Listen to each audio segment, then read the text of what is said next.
Welcome, and we are reading from my book, Everyday Awakening, and we are in the planets. And so this is day 8, Saturn. Saturn is a complex concept. As the ruler of the root chakra, it connects us to our foundation, our sense of security, stability, and survival. Yet beyond the material, Saturn also governs time, wisdom, karma, and cycles. For centuries, Saturn has been known as the gatekeeper of the Milky Way galaxy, positioned at the edge of the 7 visible wandering stars or classical planets. As such, Saturn marks a boundary, the threshold between the known and the unknown. It is the edge we must cross to go deeper into mystery and mastery. In myth, Saturn is the oldest and wisest of the planetary beings. He is the Titan who predates even the gods. In Roman mythology, he is Saturn. In Greek, he is known as Kronos, the father of the gods.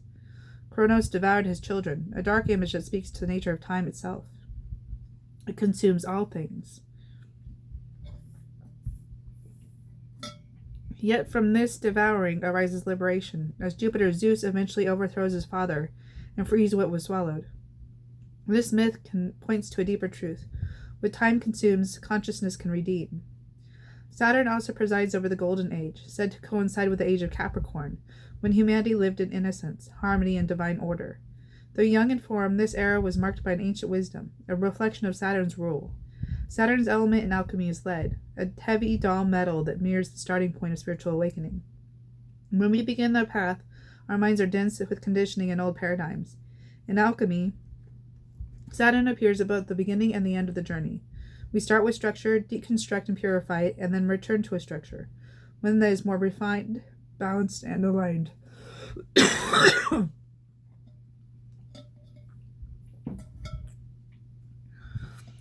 Saturn and the root chakra remind us that safety is born of structure. Just as children thrive in routine and predictability, so too do we need inner and outer frameworks to support our lives.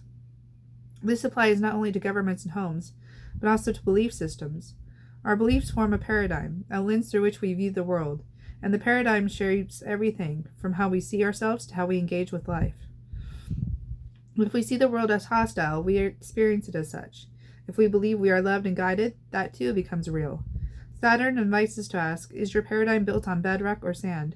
As Jesus taught in Matthew 7:24-27, everyone who hears these words of mine and does them will be like a wise man who built his house on the rock. The rain fell, the floods came, and the winds beat upon the house. But it did not fall, for it had been founded on the rock. That rock was unconditional love, a solid structure from which to build a life of integrity and truth.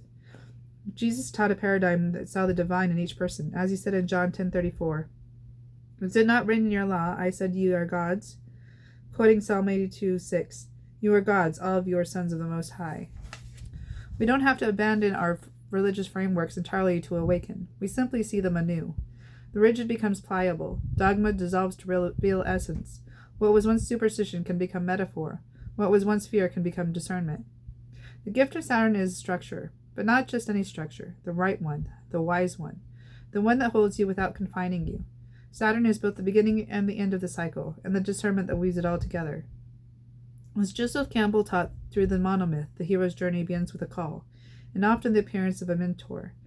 In The Lord of the Rings, this is Gandalf the Grey Wizard. He begins cloaked in mystery and duality, representing the in-between state, the heavy gray world we start from.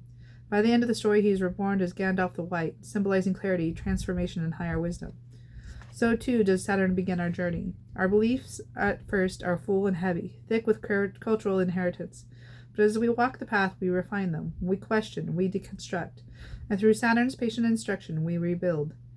In the end, Saturn gives us ourselves, not as we were told we were, but as we truly are, shaped by time, strengthened by truth, and anchored in the rock of love. Journal prompts. 1. What core beliefs shape the way I see the world? Reflect on your inner paradigm. Are these beliefs based on fear, love, tradition, or personal experience? Where did they come from, and do they still serve you? 2. Where in my life am I being asked to build something that lasts?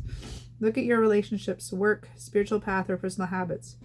What requires discipline and structure? What would building on the rock look like? 3. What old patterns or thought structures feel heavy like lead? Identify any outdated scripts or limiting the beliefs. How might they be refined through time and inner work?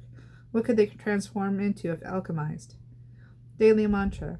I honor the boundaries that shape me, for through structure I discover true freedom. Meditation. Begin by sitting comfortably, spine tall, feet on the floor or legs crossed. Close your eyes. Take a few slow breaths, letting your body relax into gravity. Visualize yourself at the base of a great mountain. This mountain, Saturn, ancient, unshaken, older than memory. Its slopes are steep and gray, lined with stone paths and time-worn symbols etched into the rock. Place your hand on the mountain. Feel its cold solidity. This is part of you that endures, the part that knows, the part that cannot be rushed. Now feel a warm glow at the base of your spine, your root chakra. Let it deepen and grow stronger, like a red ember burning within. This is your foundation, your stability, your safety. Inhale and repeat silently. I am grounded. I am safe. I build with love and wisdom. Exhale and feel any fear or instability dissolve into the earth. Now ask Saturn a question. What structure do I need to create for my soul to thrive? Listen in the stillness. You may receive words, images, or simply a deep sense of knowing. When you're ready, think the mountain. Slowly return to the present moment. Wiggle your fingers and toes. Open your eyes. And that is it for Saturn. One of my favorite planets, to be honest. So take care, and bye for now.